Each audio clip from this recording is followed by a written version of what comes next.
Hi friends, welcome to our channel. మనం one day back Brightcom group stock గురించి చెప్పుకున్నాం. ఇప్పుడు పార్ట్ 2లో కంపెనీ గ్రోత్ అవ్వడానికి కారణం ఏంటి అని ఈ వీడియోలో చూద్దాం. మీకు ఈ వీడియో నచ్చినట్లయితే లైక్, షేర్, సబ్స్క్రైబ్ అండ్ బెల్ని ప్రెస్ చేయండి. అలాగే వీడియోని పూర్తిగా చూడండి. ఇంకా స్టాక్లోకి వెళ్తే ఇప్పుడు మనం స్మార్ట్ టెక్నాలజీలో ఉన్నాం. ఏ కంపెనీ అయినా కొత్తగా తీసుకొచ్చిన ప్రోడక్ట్ని అందరికీ తెలిసే విధంగా ప్రమోట్ చేయడానికి సెలబ్రిటీస్ లేదా డిజిటల్ మార్కెటింగ్ ద్వారా యాడ్ ద్వారా స్పాన్సర్ చేయడం జరుగుతుంది. ఇక్కడ మనం large increase in social media use అంటే 2012 నుంచి 2022 టోటల్గా 10 years నుంచి మనము డేటా తీసుకుంటే ఎగ్జాంపుల్ కోసం చెప్తున్నాను నేను. Japan 45%, France 28%, Poland 26%, US 22%, Spain 22%, UK 18%, Germany 17%.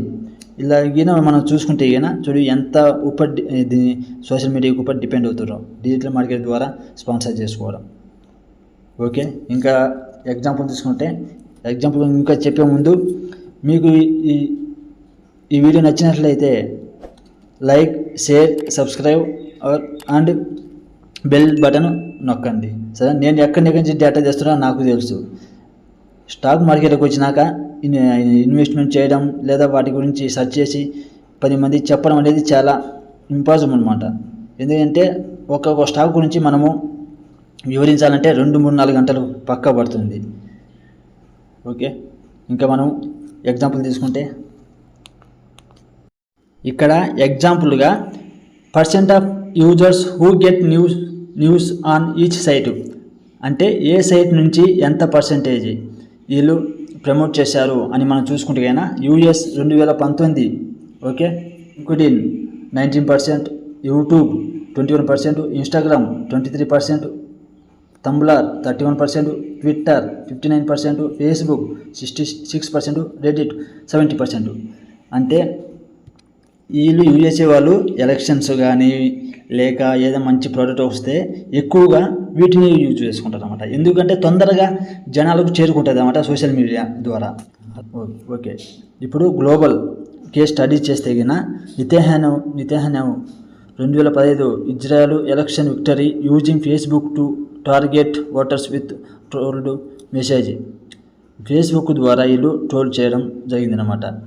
2015లో Israel వాళ్ళు ప్రెజెంట్ అధ్యక్షుడు నెతన్యాహు ఉన్న పార్టీ, ఆ పార్టీ అనే కాదు గ్లోబల్లో ఎన్నైతే రాజకీయ పార్టీలు ఉన్నాయో మొత్తం ఎక్కువ సోషల్ మీడియాని యూజ్ చేసుకోవడం జరుగుతుంది.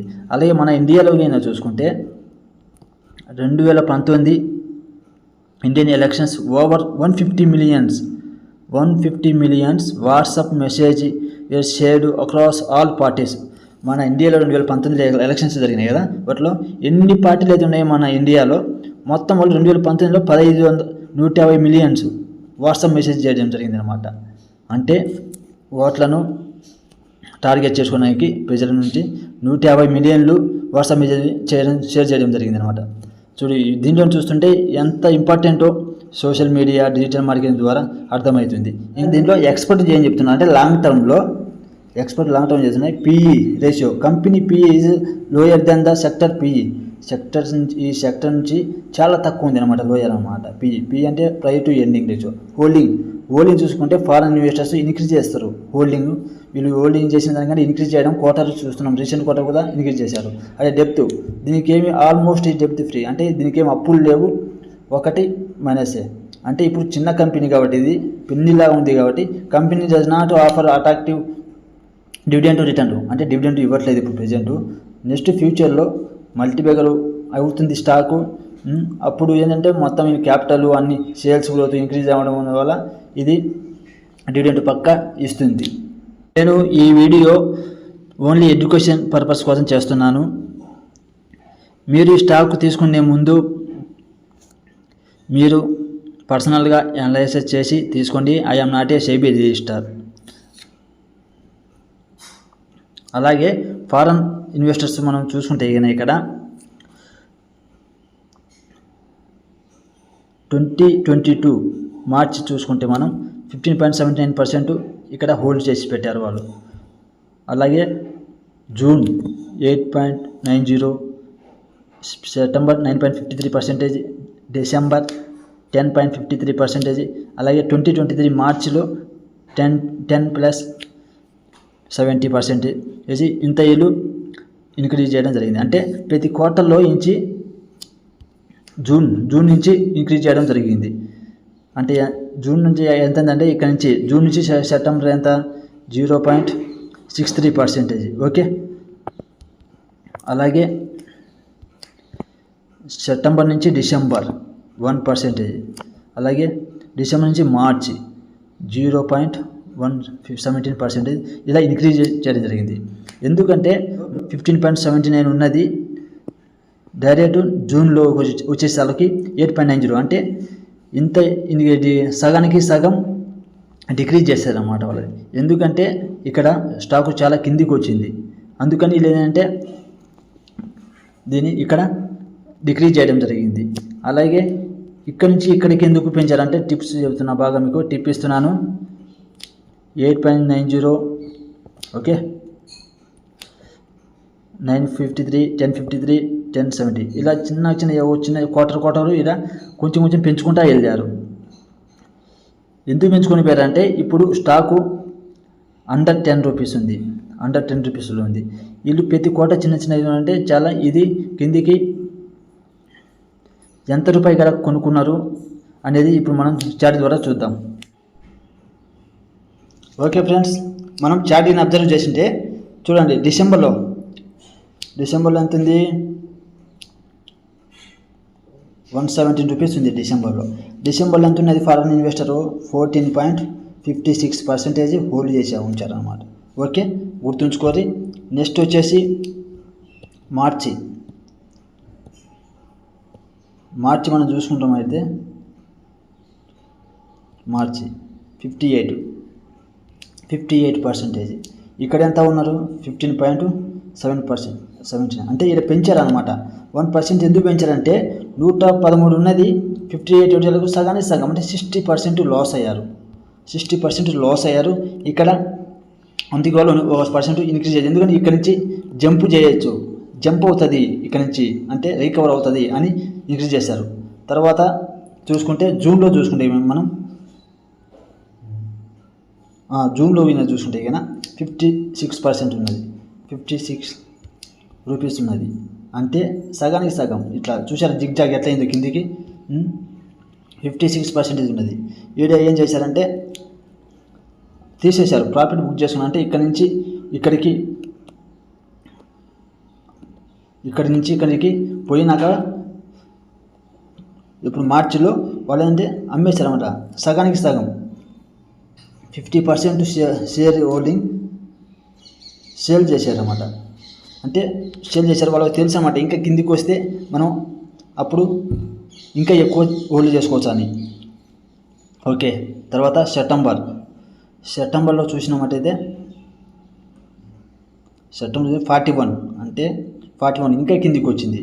తర్వాత డిసెంబర్ చూసుకున్నామంటే డిసెంబర్ 35 రూపీస్ వచ్చింది డిసెంబర్ నుంచి. తర్వాత మార్చి 2023 మార్చి మనం చూసుకున్నట్టయితే 15 రూపీస్ ఉన్నది అన్నమాట,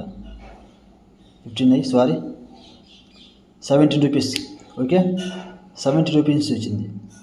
అంటే చూడు మరి వాళ్ళు చెప్తుంటారు పెద్దవాళ్ళు. అందుకే ఏదైనా కానీ మనకు తెలియని విషయం మనం అక్కడికి వాళ్ళ దగ్గరికి వెళ్ళి చిన్నవాళ్ళు పెద్దవాళ్ళని వెళ్ళి నేర్చుకోవడం వల్ల తప్పేం లేదు.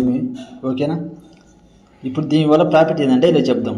వీళ్ళు ఏంటంటే జూన్ నుంచి మార్చిలో బుక్ చేసుకున్నారు, ఇప్పుడు జూన్లో బుక్ చేసుకున్నారు 50%. తర్వాత సెప్టెంబర్ నుంచి డిసెంబర్ మార్చి ఇంక్రీజ్ చేశారు 63%, 1%, 70% అలా ఇంక్రీజ్ చేశారనమాట. అంటే వాళ్ళు ఏంటంటే ఇది మళ్ళీ ఇంక్రీజ్ అవ్వడం జరుగుతుంది షేర్. ఓకే, ఇక్కడ నుంచి అందుకే మార్చిలో 0.170% పెంచారన్నమాట. వీళ్ళకు ఏంటంటే వీళ్ళని చూసి కూడా మనం నేర్చుకోవాలా. ఏంటంటే వీళ్ళు తెలుసు అన్నమాట ఎప్పుడు బై చేయాలా, ఎప్పుడు సేల్ చేయాలనేది. వీటిని చూసి మనం నేర్చుకోవడం ద్వారా ఏంటంటే మనం కూడా మంచి ప్రాఫిట్ బుక్ చేసుకోవచ్చు. ఇలా ట్రిక్స్ అనేది ఎవరు చెప్పరు మీకు. ఏ యూట్యూబ్ వాళ్ళు కూడా చెప్పరని మీకు నేను ఓపెన్గా చెప్తున్నాను. ఎందుకంటే ఎవరైనా చెప్పాలంటే వాళ్ళ నాలెడ్జ్ చెప్పాలంటే వాళ్ళు ఫ్రీగా చెప్పరు, వాళ్ళకి ఏదో ఒకటి ఇన్కమ్ రావాలా. ఇన్కమ్ వస్తేనే వాళ్ళు చెప్తారు, కానీ లేకుంటే ఎందుకు చెప్తారు? నేనైతే అట్లా కదా మీకు ఓపెన్గా చెప్తున్నాను ఫ్రెండ్స్. ఇట్లా ట్రిక్స్ చెప్తున్నాను, ఇవి అందుకే లాస్ట్ వరకు వీడియో చూడండి. ఓకే, ఇక్కడ మనం కంపెనీ ఫ్యూచర్ చెప్తాను. ఐఓటీ.